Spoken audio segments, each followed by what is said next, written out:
그러니까 영어 발음을 이게 없게 만들기도 사실은 현실적으로 Yeah, 불가능이기는 하다.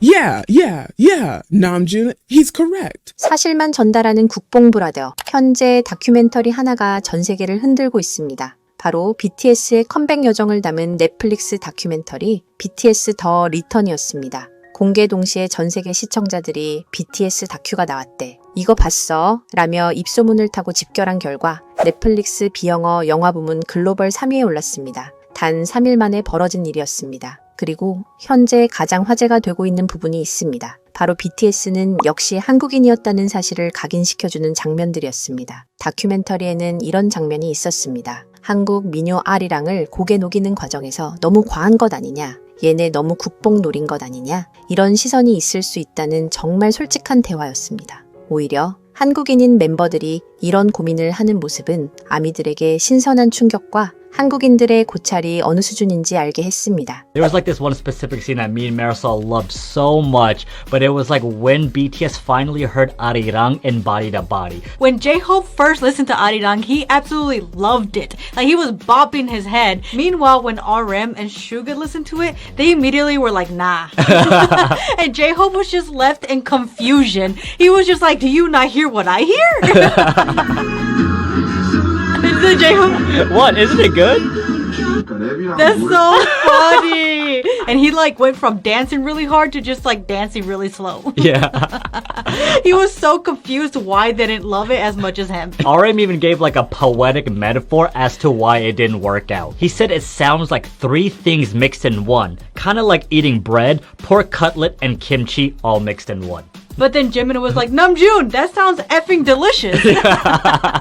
Like Jimin was also confused why they didn't love this track. He was bopping his head with J-Hope as well. It was so unique to see like the members collaborate and debate on what was good and what should stay in the album and what wasn't. Because in that situation, it was like Jimin and J-Hope versus Suga and RM. I literally loved seeing like the creative collaboration between all the members because each member is like a very talented individual. So like all of them were putting their experiences, putting their musical colors into one album, trying to find like the best possible product. In the documentary, I noticed that the members were most nervous about Body to Body and Swim. It seems like half of the members loved Body to Body while the other half didn't love it so much. Some members felt like the Arirang part was too traditional, while the other members really liked like the Korean pride. V said that people would say about them, these bastards are straight up going for that patriotic hype.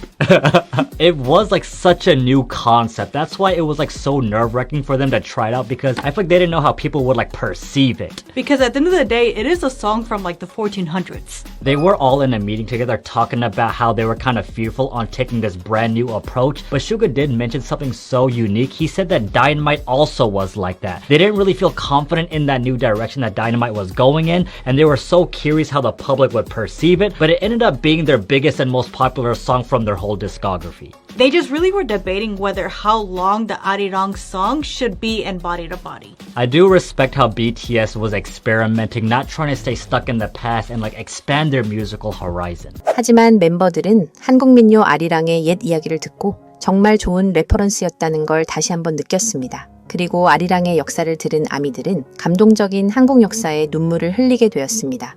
전설 속에 있는 어떤 이야기를 한번 꺼내봐서 한번 들여다보면 어떨까 하는데 이 이야기를 아실 수도 있겠지만 1890년도에 조선 소년들이 미국으로 왔는데 도착한 곳은 워싱턴 DC였고 교육을 받을 수 있는 길이었다. 최초의 뮤직 프로듀서라고 할 수 있는 인류학자 플래처라는 분이 이 조선인들을 본 거예요. 말은 안 통하는데 근데 이 사람들은 말이 안 통하니까 노래를 되게 많이 했었대요. 그들은 말 그대로 모든 거를 걸고 트레일블레이저처럼 일을 했고 이것은 미국에서 처음으로 녹음된 한국의 노래이고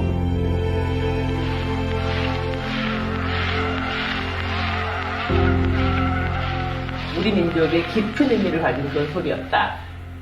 뭐였어요? 그 1800... 아리랑이었어!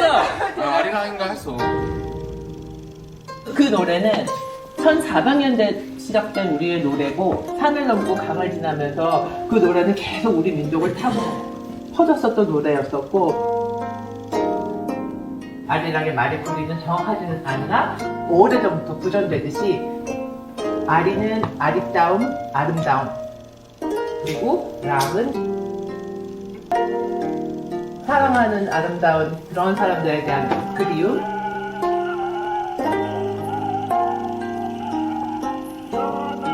R&B 또는 음악에 대한 열정. BTS에 대한 엔티티도 될 수 있겠다라고 생각을 했던 부분이고,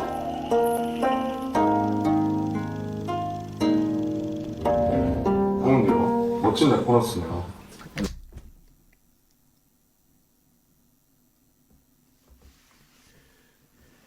And that's how it was born, huh?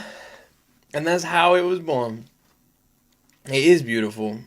It is absolutely beautiful. It's a beautiful story. It's a powerful story. It's a moving story. And my word, if it does not connect to BTS so much, it feels scarily connected to them, to be honest. 한국의 정체성에 관련된 이야기는 이뿐만이 아니었습니다. 다큐에서는 멤버들이 왜 영어 가사가 이렇게 많냐며 한국 가수들이 한국어 대신 영어로 노래하는 것에 불편함을 느끼는 듯한 장면이 나왔고 영어 숙달이 어려운데 불완전한 상태로 컴백하게 되는 것 아니냐는 발언을 스스럼 없이 했습니다. 이 장면은 영어 가사가 너무 많다는 한국 아미의 의구심을 해결했고 해외 아미들에게는 코리아 세 글자를 각인시키는 지점이 되었습니다. We also love how the BTS members stood up for their music. Because there was a point where like some lady was telling them that they need to like add more English lyrics, I believe. And the members were like, no, I think we need more Korean lyrics in there. Like we're Korean at the end of the day. And I just like respected the fact that they stayed like authentic to themselves and to Korea. RM even mentioned in this documentary that authenticity matters so much to this album. And another song that they were having a lot of difficulty with was Swim, the title track, which is like extremely important. They felt like Swim was really mellow, especially when they compared it to like other title tracks of theirs, like Dynamite. They did mention how like people see BTS as like a high energetic performance group. So this was like such a new direction for BTS. But they kept arguing like, no, we have to show like our more mature side now, you know? But then Namjoon was like, man, imagine, they've been waiting for BTS for 4 years now. And then we returned with super mellow. One segment that was like extremely emotional was when all the BTS members were watching like their old footage. They all looked quite emotional, like teary-eyed, and you can just tell like they missed ARMY and missed being on stage. 이를 본 아미들은 역시 한국인이야. 정체성을 버리지 않았어. 라는 반응을 보인 게 놀랍죠? 한국인들이 한국적인 것을 버리지 않으려 노력했고 한국 민요 아리랑을 테마로 한 것에 오히려 외국인들이 열광하는 아이러니가 벌어진 겁니다. Someone correct this girl. 이거를 Check 어떻게 her. 시간 안에 할 거냐. 그러니까 영어 발음을 이기 없게 만들기도 사실은 현실적으로 Yeah, 불가능이기는 하다. yeah. Namjoon, he's correct. 좀 글로벌 하려면 No. Whoever this Nicole Kim, I'm firing you. And this is going to sound so Koreaboo, but like if you actually knew about the global market, a part of the appeal is the fact that it is in Korean. The same way people watch anime and they're like, I actually want to hear it in Japanese, sub is better, even though the dub is just as good. People go to K-pop for the K. There's a reason people don't watch K-dramas translated into English. Someone correct this 이거를 girl. Check 어떻게 her. 시간 안에 할 거냐. 그러니까 영어 발음을 이기 없게 만들기도 사실은 현실적으로 Yeah, 불가능이기는 하다.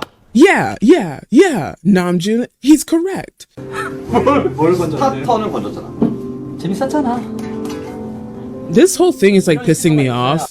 The whole like, oh, are we screwed? Are we running out of time? Da-da-da. Who told them they had to come back in March? Why did you say there was nothing stopping them from coming back in August? We would have been here waiting. We would have been fine. You stressing my man out for no reason. 그런데 한 가지 더욱 놀라운 상황이 발생했습니다. 서구권에 거주하는 동양인들이 방탄을 보고 감명을 받은 것입니다. 캐나다의 이토크라는 연예 전문 매체에서 노골적으로 자신이 아미임을 말하고 다녔던 중국계 진행자도 BTS의 이런 행동에 큰 감명을 받았다고 합니다. What I love about that now and have always loved about it, and what ARMY loves about that too, is that once you become famous, you end up in Hollywood. We associate BTS with one place. They might perform around the world, they might work on their album in LA, where they always gravitate to, where they always return to, is Korea, which is what makes Arirang as an album so special and so signature to them. Arirang is an unofficial anthem of Korea. People have been singing it for a long, long time as a way to express, as RM has taught us, the longing for home, missing your loved ones, your affection for where you came from. But jumping all over the place, going back to that honesty, you know, there's several moments in the documentary when we're talking about Arirang, they're like,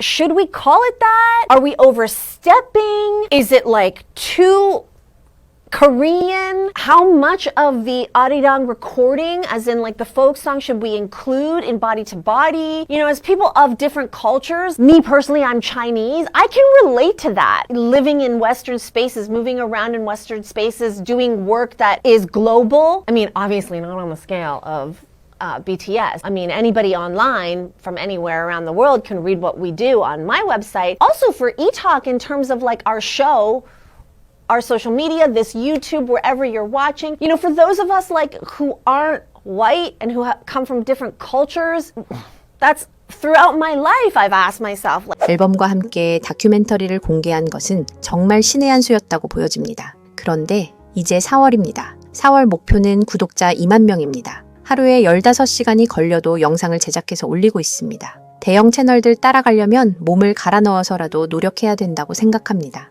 제가 대형 채널을 이길 수 있게 도와주고 싶으시다면 제 마지막 멘트를 들어주시면 감사하겠습니다. 저는 여러분 곁에서 가짜 뉴스를 걸러내고 진짜 해외 반응 소식을 전해드립니다. 속는 게 바보가 아니라 속이는 게 나쁜 겁니다. 구독과 좋아요, 알림 설정을 조심스럽게 부탁드려 봅니다. 영상을 끝까지 시청해주신 분들 정말 감사합니다.